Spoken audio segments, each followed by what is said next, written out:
The final new archetype in the upcoming deck build set, Glorious Victors, has been revealed, and just like every other deck build set that we've had over the years, this set has a waifu deck. So the name of this waifu deck is known as the Rise Moon archetype, and it is an Xyz based archetype that is kind of interesting to say the very least. And I believe this heavily revolves around drawing cards. So I'm not going to waste any time. I'm just gonna get straight into it because I have a lot to do today in such a short amount of time. So let us kick things off with Rise Moon Veil Cello. So this revolves. So this basically, this archetype revolves. How can I explain it? It resembles essentially a kind of like a theater based art archetype. It kind of reminds me of that in a way. But here's cello, which is a 7-star light spellcaster with 2100 attack and defense, and the third effect is a once per turn. And I believe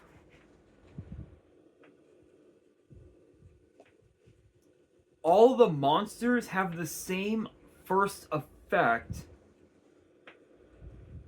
Yes, they all have the same first effect, which reads when you draw this card, you can reveal it and special summon it.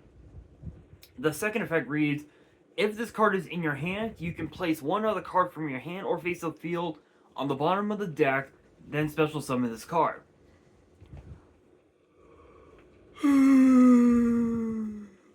Excuse me. Third effect reads, during the main phase as a quick effect, you can draw one card and you cannot add cards from the deck to the hand the turn you activate this effect except by drawing them. Okay.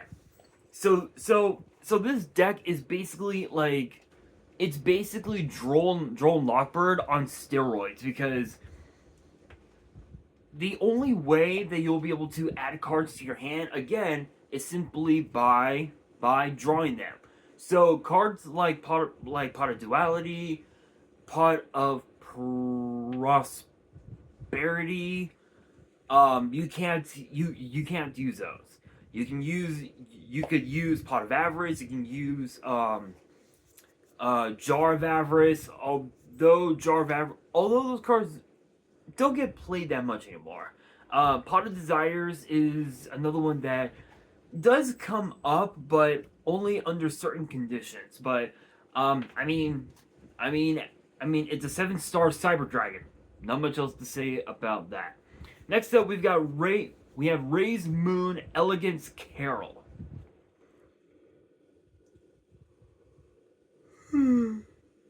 Excuse me.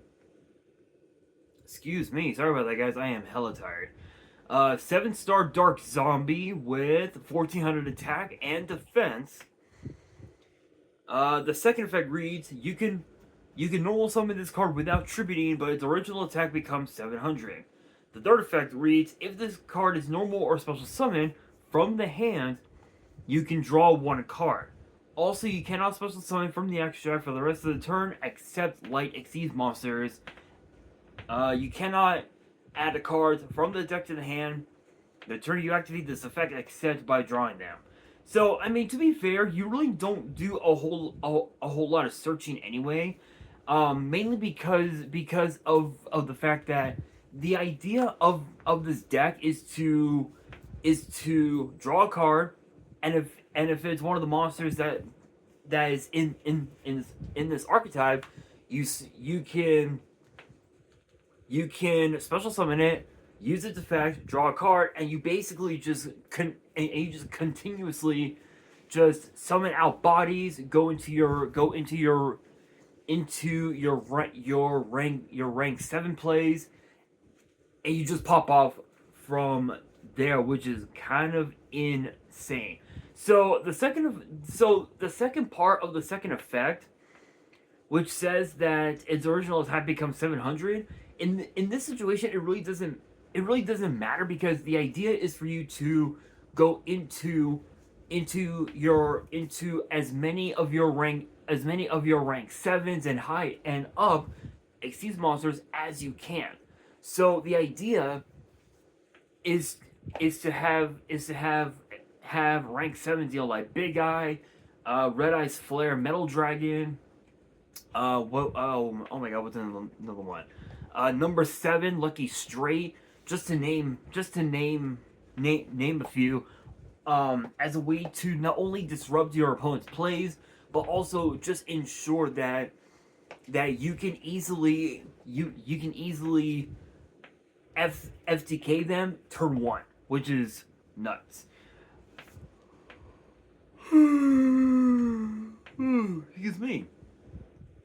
Excuse me. Although to be fair, with this card's third effect, it says that you can't special summon from the action deck except for light exceeds monsters. So there aren't a whole lot of light rank 7s in the format. Like, I know that number 7, Lucky Straight, is one that comes into mind, if I'm not mistaken.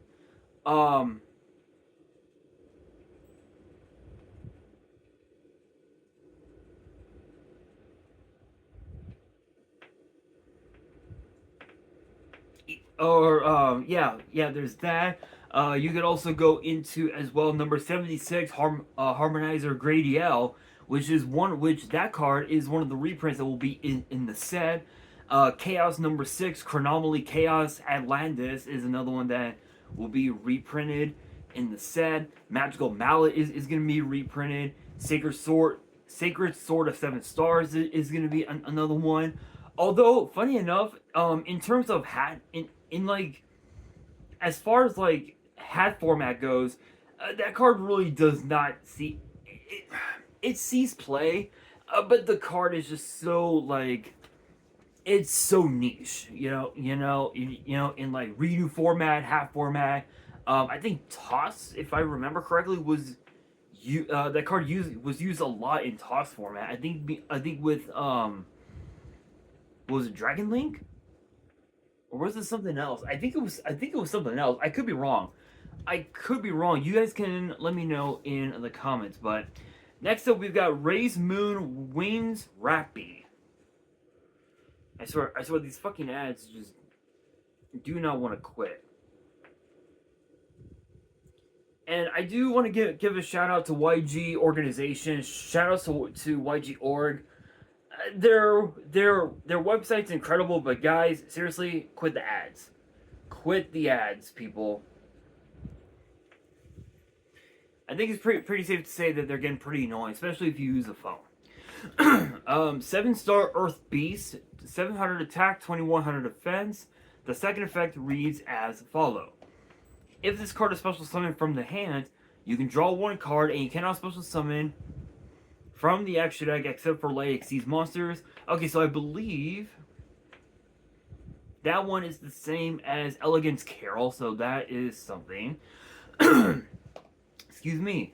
The third effect reads, once per opponent's turn, you can, as a quick effect, immediately after this effect resolves, exceed summon a rank 7 light monster. It's a 1-card rank 7. Enough said. Literally just summon out a rank 7 light, and you're good. That's it. Plain and simple. Next up, we've got Ray's Moon Blade Shayna.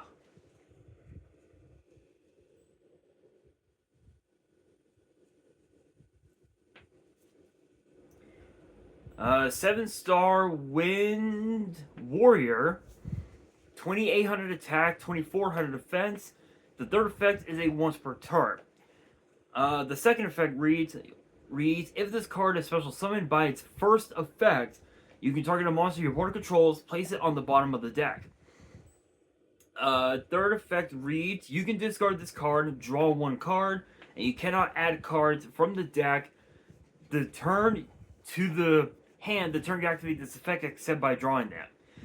Okay, so the second effect, it's basically a copy of Back to Square One, but typically with Back to Square One, typically you would, or actually, let me rephrase that.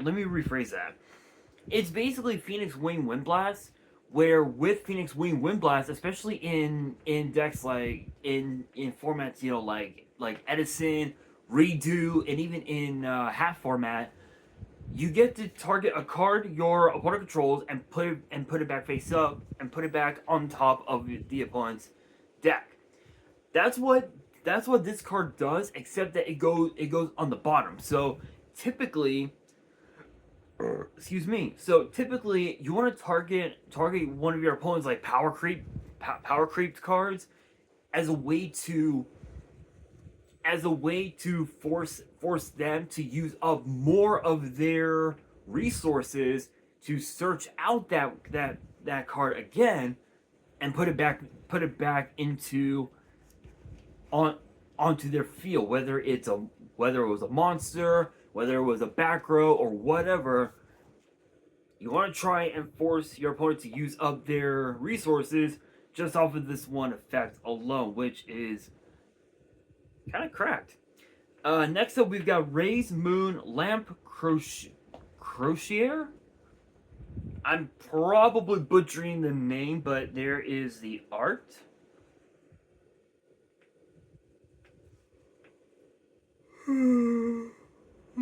Excuse me. 7-star Fire Dragon with 2,800 attack, 700 defense.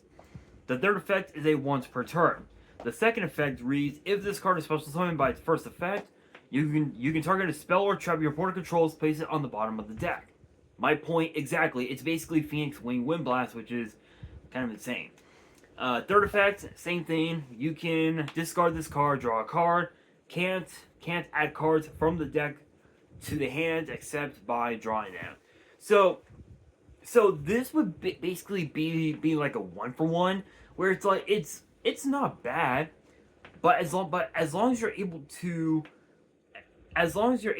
just continuously special summon your monsters from your hand when they've been drawn constantly, you want to constantly go into as many rank 7s as you can to essentially make your board turn 1 become very impenetrable, which is pretty much something that a lot of modern players want turn 1. They always want to go first to make their boards impenetrable. And so like once it becomes impenetrable, what do?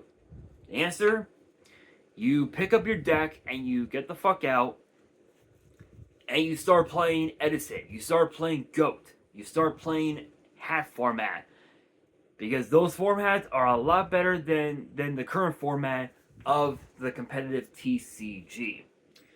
Next up, we've got Ray's Moon Starter Squeeze. Before you even judge, okay? Before you even judge the name, I don't know why they named it this, but it's basically a gold turtle surrounded by gold coins. It kind of resembles some of the older Super Mario games in a way. Kind of weird. But it is a 7-star water aqua with 700 attack, 1400 defense. And it says that you cannot add cards from the deck to the hand during the duel. You activate this card's effect except by drawing them. And the effect reads as follows. And it is a quick effect. You can discard this card, then activate one of these effects. but you can only use each effect once per turn. You cannot special summon from the extra deck until the end of the next turn except rank 7s. Also this turn, each time a card is added to your opponent's hand except by drawing it, draw one card. Or simply just draw one card. So, think about this.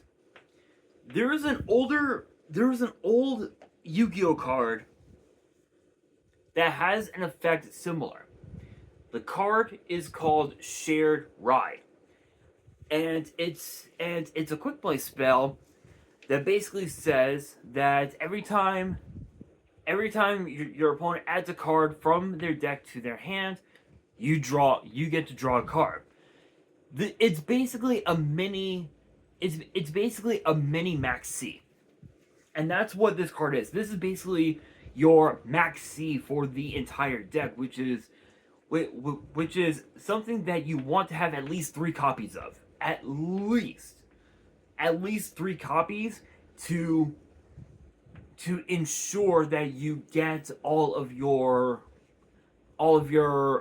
monsters on the board going into your rank 7s, which is kind of insane. Next up, we've got Raise Moon, Sky Cello, No More Belts. No more bets or belts? No more bets.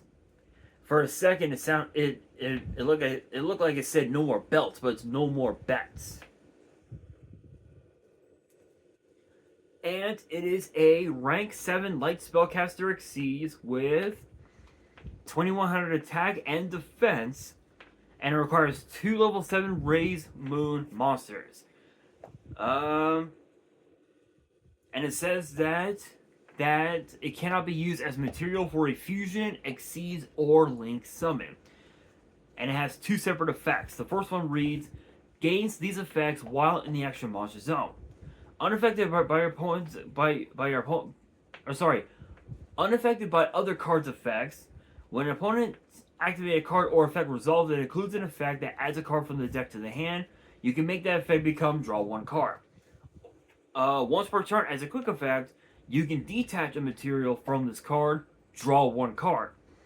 Second effect reads, if this card in its owner's possession is sent to your grave by your opponent, you can draw one card.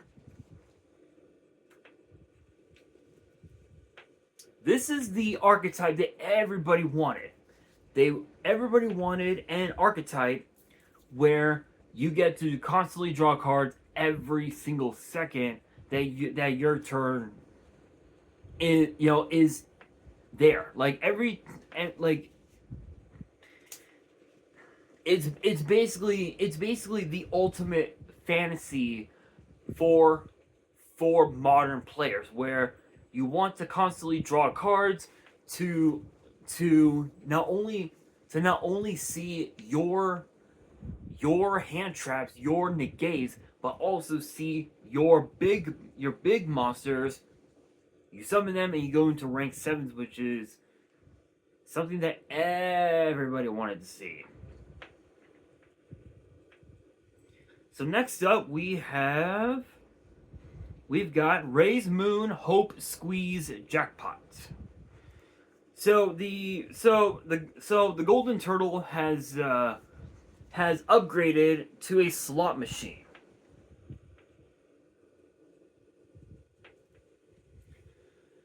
And it is a rank 7 light machine exceeds, which is very funny.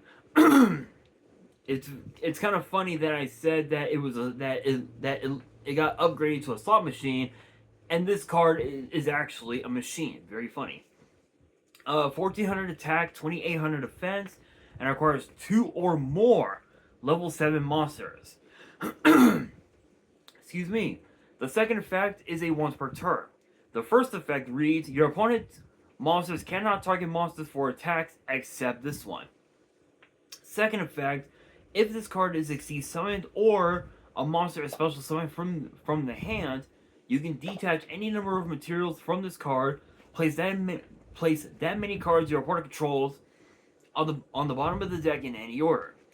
Third effect, each time your opponent makes a card leave their deck except by drawing them, you can attach the top card of their deck to this card.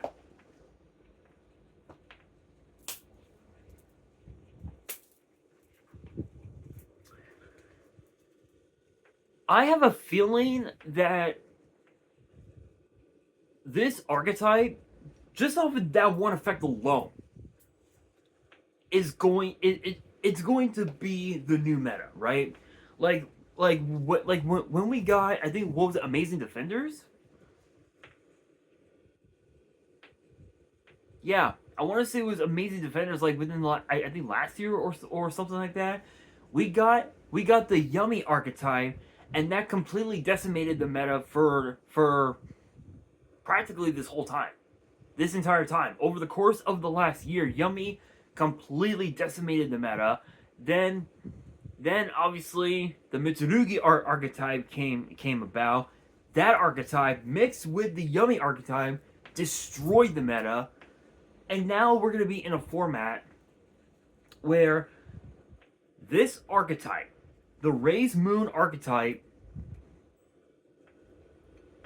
is not going to be for the faint of heart, because anybody who wants to play competitive Yu-Gi-Oh is gonna want to get their hands on this deck. Holy shit! Being able to detach every material that this card has, and sending every card on your opponent's field back onto the bottom of their deck, forcing them to use up every single resource that they have, using up every single card in their hand, all of their negates. Literally, this card spells literally this card spells OTK. That's what this card is. This card is the ultimate OTK.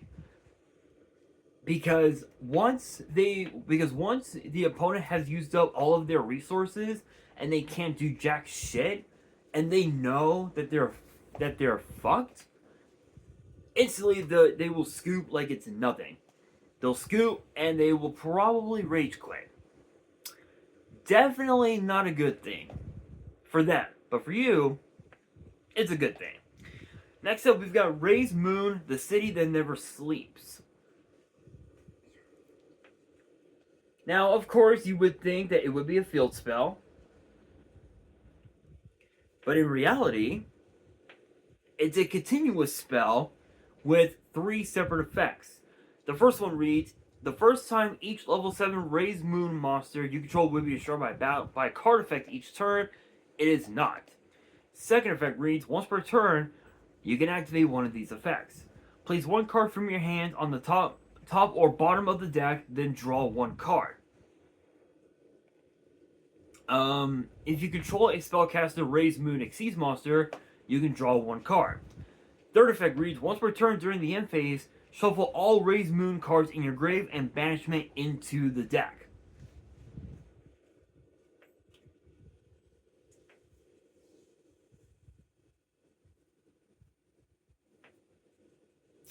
Yeah, I can honestly say that this is going to be a very interesting format once this set gets released. I'm assuming I think we'll, oh my god, we should be expecting this set to be released sometime, I want to say in either, excuse me, sometime between the beginning of February to, I want to say, excuse me, right around the time of WrestleMania 43 next year. I'm not entirely sure, but I believe that's going to be the case. But yeah, that's what's happening.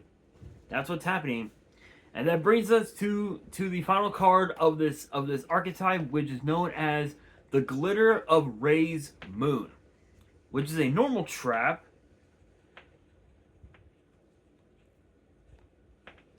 And the second effect is a once per turn, but it also says that you cannot add cards from the deck to the hand during the duel. You activate this card's first or second effect except by drawing them. The first effect reads, special summon 1 Raise Moon Exceeds monster from your action deck, and if you do, attach this card to it. Then you can shuffle all Raise Moon cards in in your grave into the deck. The second effect reads, you can banish this card from your grave, draw 1 card. Yeah, so this is the new meta. Like, I'm being real. This is going to be the new meta. But before I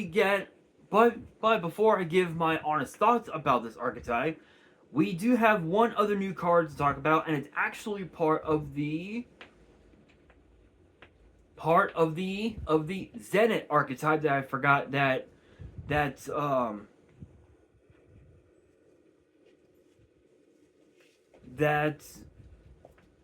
has been added to the set, and it's known as A Journey Back to the Light Zenith.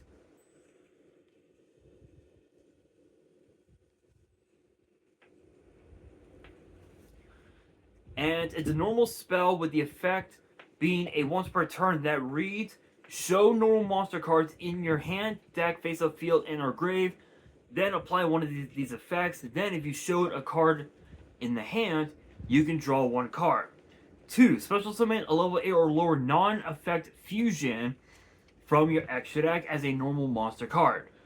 3. Special summon 1 Zenith monster from your deck or a normal monster from your grave. I mean, it's basically monster spam. It's a monster spammer. Not much else to say about that. So my honest thoughts on this new Raise Moon archetype. I'm being real. This archetype is going to be a cracked archetype, and I've got a feeling that once this archetype gets released on Master Duel will not be the same. And I know because I do play a lot of Master Duel. In fact, right now, my top 3 decks are DD's, Blue Eyes, and Shark. Those are my top 3 right now. There are others that I do work with from time to time. But those are the main 3 that I work with the most. But Raise Moon, I just might build it. If it gets released on Master Duel, I just might build it. So as far as like the world of Master Duel goes, if you guys do have a deck recipe for this archetype on Master Duel, let me know in the comments below, because I really want to test it out just to see how well it plays. So again, let me know in the comments below. And that will do it for today's video. Hopefully you guys enjoyed. If you did, make sure you guys smash that thumbs up button. If you guys are new to the channel, you guys want more card discussions in the future, then be sure to subscribe to the channel, turn on the notification bell, and as always, be sure to follow me on all of my social media. All of my ads will be in the description below, as will the info to my fan mail. It will also be in the description as well. And on that, this is your boy Nash, signing out.